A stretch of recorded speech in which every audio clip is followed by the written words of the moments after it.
தற்போதைய உடனுக்குடன் செய்தியை பார்த்துக் கொண்டிருக்கிறோம். சித்ரா பௌர்ணமியையொட்டி திண்டுக்கல் மாவட்டம் திருச்செந்தூர் சுப்பிரமணிய சுவாமி கோவிலில் பக்தர்கள் குவிந்து வருகின்றனர். அந்த காட்சிகளை பார்த்துக் கொண்டிருக்கிறோம். கூடுதல் விவரங்களோடு இணைகிறார் செய்தியாளர் ஆனந்த். வணக்கம் ஆனந்த், கூடுதல் விவரங்களை வழங்கலாம். வணக்கம் சாரா. முருகப்பெருமானின் அறுபடை வீடுகளில் இரண்டாம் படை வீடான உலக புகழ்பெற்ற திருச்செந்தூர் அருள்மிகு சுப்பிரமணிய சுவாமி திருக்கோவிலில் கடற்கரை பகுதியில் அமைந்துள்ளதால் மிகவும் சிறப்பு வாய்ந்த ஸ்தலமாக கருதப்படுகிறது.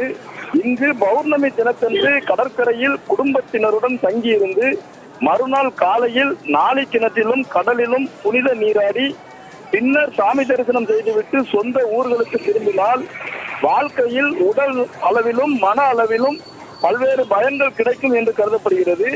அதன்படி நேற்று நள்ளிரவு சித்திரை மாதத்தில் வரக்கூடிய சித்ரா பௌர்ணமி தினத்தையொட்டி தமிழ்நாட்டில் சேலம், கரூர், நாமக்கல், ஈரோடு உள்ளிட்ட பல்வேறு மாவட்டங்களைச் சேர்ந்த ஏராளமான பக்தர்கள் நேற்று மாலை முதலே கோவிலில் கடற்கரையில் குவிய துவங்கினர். பக்தர்கள் வரத்து அதிகமாக காரணத்தினால் கோவிலில் கடற்கரை மட்டுமல்லாது வளாகம் முழுவதும் பக்தர்கள் கூட்டம் அதிகமாக காணப்பட்டது.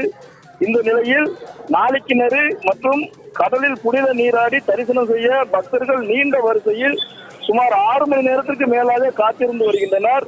இதனால் கோவில் வளாகம் முழுவதும் பக்தர்கள் கூட்டம் அதிகமாக காணப்படுவதுடன் ஏராளமான திருமணங்களும் நடைபெற்று வருகின்றன.